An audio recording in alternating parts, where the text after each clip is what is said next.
En este video vamos a continuar viendo los modos de adquirir el dominio. Recordemos de que este es un video que es de resumen de todos los otros videos donde cada institución la fuimos revisando una por una y explicando detalles que en este video no vamos a explicar. Sin embargo, tampoco queremos ser demasiado ligeros y no dejar de incorporar algunos tips o recordar algunos artículos que son relevantes. Por ejemplo, estamos viendo acá en este video la definición del artículo 670, donde la tradición es un modo de adquirir el dominio de las cosas y consiste en la entrega que el dueño hace a otro, ¿ya? Habiendo por una parte la facultad e intención de transferir el dominio y por otra la capacidad e intención de adquirirlo. Lo que se dice del dominio se extiende a todos los otros derechos reales. Es importante entender las características como acto jurídico, ¿ya? Las características como modo de adquirir el dominio, las cosas que pueden adquirirse por tradición, los requisitos de la tradición, ¿ya? Y la gran diferencia clásica de pregunta: ¿cuál es la diferencia entre entrega y tradición? Entonces, comencemos por recordar cuáles son las características de la tradición como acto jurídico. Bueno, como acto jurídico extingue derechos y obligaciones convencional, ¿ya? O no, un contrato de disposición implica una disminución del patrimonio del tradente, ¿ya? De atribución patrimonial desplaza un derecho de un patrimonio a otro, debe tener un título que lo justifique, claro está. Ahora, las características como modo de adquirir el dominio. Como modo de adquirir el dominio puede ser oneroso, derivativo a título singular.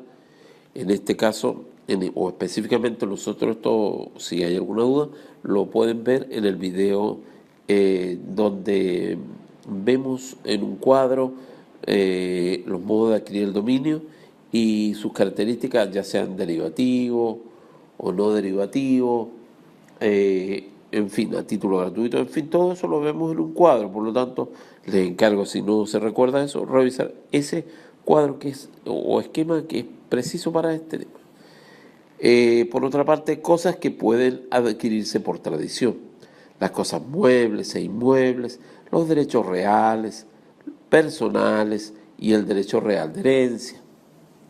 ¿Cuáles son los requisitos de la tradición? Concurrencia de dos partes, consentimiento del tradente y adquirente, el título traslaticio o dominio y finalmente la entrega material. Aquí donde vamos a entrega versus tradición, que suele ser una clásica duda. La entrega en nuestro Código Civil la confunde, el Código en general la confunde entrega y tradición en algunos pasajes. La entrega, nuda traditio, supone un acto material para traspasar una cosa. Hace nacer la mera tenencia. En ciertos casos puede tener o puede hacer nacer la posesión. Perfecciona ciertos contratos como el comodato y el depósito. La tradición o traditio implica la intención. Ojo, este aspecto es clave. La intención de transferir el dominio. Estos aspectos, como digo, los revisamos, pero los hemos agregado en este video. Ahora, siguiendo este modo de adquirir que es la tradición, la concurrencia de dos partes, ¿ya? ¿Qué significa esto, la concurrencia de dos partes? En la tradición hay ciertos requisitos, que son la concurrencia de dos partes, que tiene que haber un consentimiento del tradente y adquirente, que debe haber un título traslaticio de dominio y que tiene que haber una entrega material, ¿ya? Veamos esto del tradente. Es quien transfiere el dominio. Los requisitos: consentimiento, ya que se trata de un acto jurídico; capacidad de ejercicio, puede realizarse mediante mandatarios, representantes legales, ¿ya? Por ejemplo, ¿cuál representante legal? El juez en las ventas forzadas. También el partidor en el juicio de partición. Por otra parte, debe tener la facultad de transferir el dominio. Ya la tradición de cosa ajena es válida, pero será inoponible al dueño. Si el dueño ratifica la tradición, se reputa adquiriente desde el momento de la tradición misma, ¿ya? Y no desde la ratificación. El adquirente adquiere la posesión de la cosa que lo autoriza a ganarla por prescripción adquisitiva. Veamos el adquiriente o adquirente. Es la persona que se adquiere el dominio por tradición. ¿Qué requisitos debe tener el adquirente? Consentimiento, ya que se trata de un acto jurídico. Tiene que haber capacidad de ejercicio. Alessandri sostiene que el adquirente solo necesita de capacidad de goce.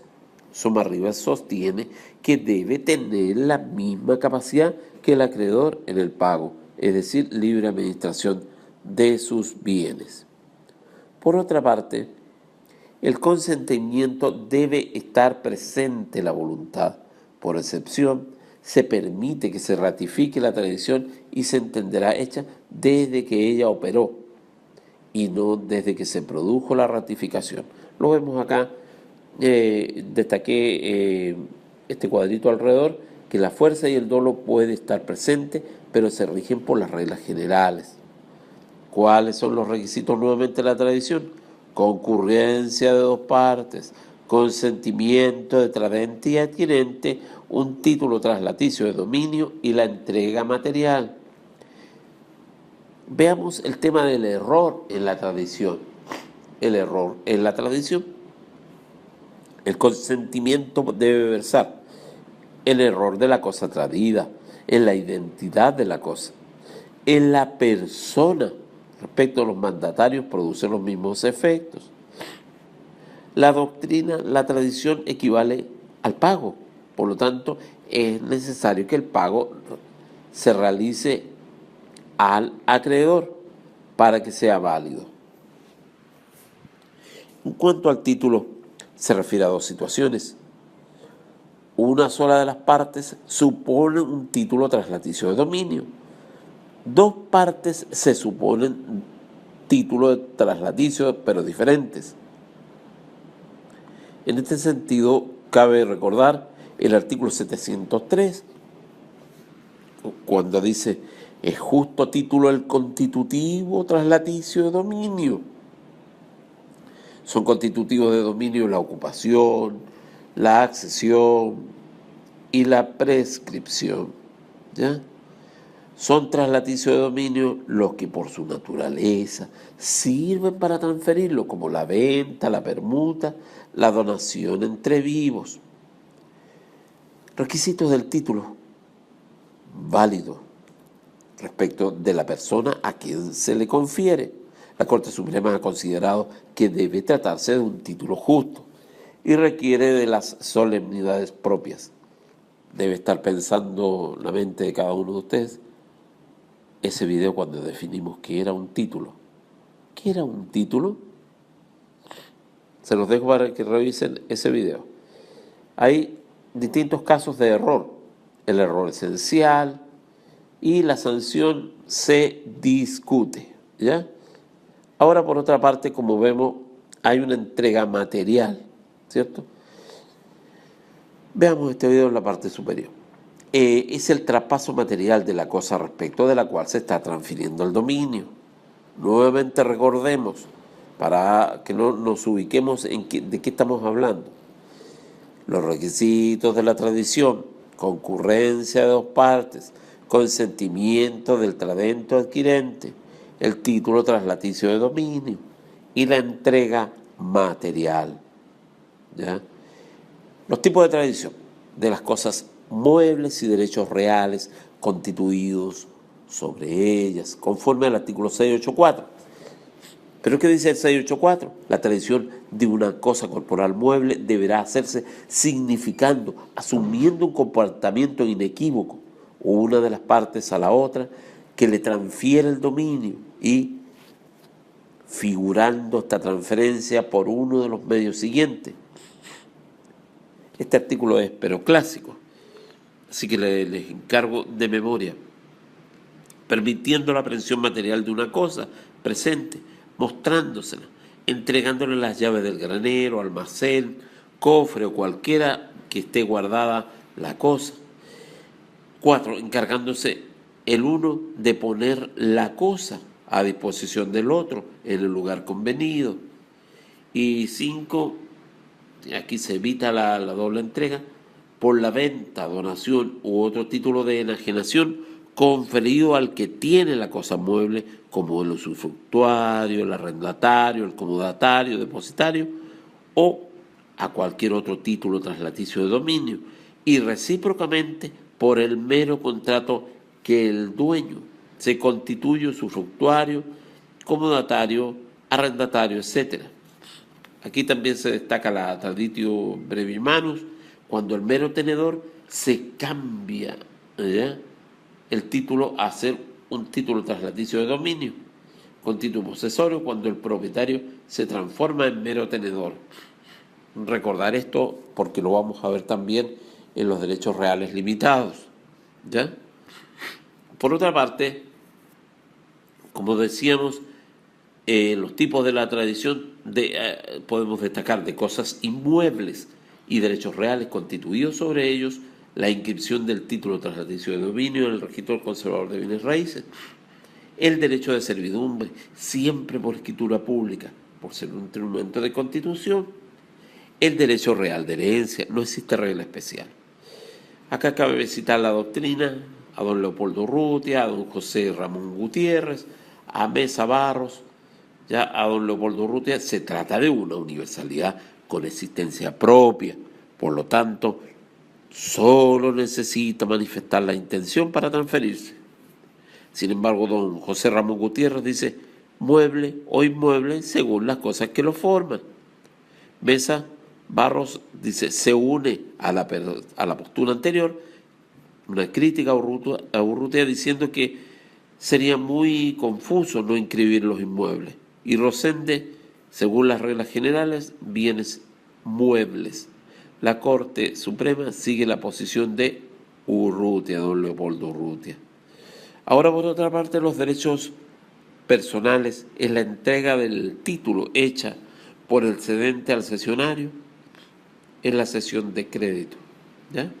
Esto de la cesión de crédito la vamos a ver enseguida en el siguiente video. Un alcance es bien importante, se habla también de tradición verdadera y ficta. Ya, eso lo hemos destacado en este extremo. La cesión de derechos. Nosotros en la cesión de derechos lo vemos esto en el artículo 699, la tradición de los derechos personales de un individuo que un individuo cede a otro se verifica por la entrega del título hecha por el cedente al cesionario, ¿ya? El 1901 dice la cesión de un crédito personal a cualquier título que se haga no tendrá efecto entre el cedente y cesionario, sino en virtud de la entrega del título. Esto parece ser muy teórico, o alejado de la práctica. Y aunque desde el punto de vista de la condición de alumno, no lo ve como muy alojado en la práctica diaria. Sin embargo, esto uno se da cuenta finalmente cuando realiza su práctica profesional y ve la cesión de crédito en forma práctica y la cesión de derechos también en ese entorno, ¿ya? La cesión de crédito no es un contrato, el legislador lo regula en los contratos por una razón histórica. Entonces, dentro de la estructura, de la anatomía de la cesión de crédito, tenemos el acreedor, el deudor, el cedente, el cesionario y la entrega del título tomado como instrumento, ¿ya? Ahora puede ser judicial, exhibiendo el título, designando al cesionario y con la firma del cedente. Pasa el crédito con todas sus fianzas, privilegios e hipotecas, pero no con las excepciones personales del cedente. Esto lo distingue de la novación por cambio del acreedor, ¿ya? Ahora, la crítica al concepto. La doctrina critica que se hable de tradición de los créditos personales, ya que los créditos siempre serán personales. Lo que ocurre es que se refiere a créditos nominativos,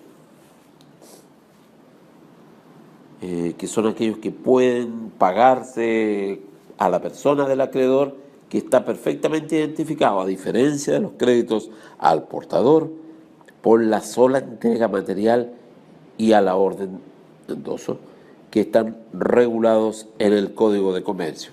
Cuando ustedes ven los títulos de crédito en derecho comercial, ya al final, en el quinto año, cuarto año, se van a encontrar con esta materialidad. Ahora, ¿cuáles son los efectos de la tradición? ¿Ya? ¿Cuáles son los efectos de la tradición? Los efectos, fundamentalmente, que transfiere el dominio de la cosa en las mismas condiciones y con los mismos gravámenes de su dueño. Eso es clave. Por la regla general, si el tradente no es dueño de la cosa y el adquirente está de buena fe, la tradición permite iniciar la posesión regular del adquirente, procede la agregación de posesiones. Pregunta clásica nuevamente, ¿qué es la agregación de posesiones? Ya lo vamos a analizar en otro video. Pero es importante tenerlo presente desde ya, que es una pregunta. ¿Desde cuándo puede exigirse la tradición? Regla general, inmediatamente después de celebrado el acto o contrato, una vez llegado el plazo, una vez cumplida la condición. Cuando interviene un decreto judicial, no puede pedirse la tradición cuando es ordenado retener el pago. Hay objeto ilícito, ¿ya? Ahora, la tradición bajo condición resolutoria. Explíquela. Sería una interesante pregunta. El adquirente se hace dueño al momento de efectuar la tradición. Cumplida la condición, se extiende o se entiende que el adquirente jamás fue dueño. Por lo tanto, si lo enajena o la agrava, tenemos que referirnos al artículo 1490. Si la cosa es mueble, el tradente no podrá reivindicarla contra tercero de buena fe. Y el 1491, si es inmueble, solo podrá resolverse la enajenación o gravamen cuando la condición conste en el título respectivo. Allí se habla o se presume de mala fe, ¿ya? Es bien importante la tradición bajo condición resolutoria, ¿ya? Tomar en cuenta el 1490 y el 1491. Si la cosa, en el caso del 1490, si la cosa es mueble, el tradente no podrá reivindicarla contra tercero de buena fe. Y en el 1491, si es inmueble, solo podrá resolverse la enajenación o gravamen cuando la condición conste en el título respectivo. Se presume la mala fe, ¿ya? Hemos querido detenernos exclusivamente en la tradición, digamos, como uno de los modos de adquirir más importantes. Lo vimos en el anterior video, donde vimos la ocupación, la accesión, ¿ya? Pero en este específicamente dejamos este resumen solamente para la tradición. Por lo tanto, es importante naturalmente complementarlo con manuales, pero tener la idea global de los elementos que dan vueltas en torno al tema.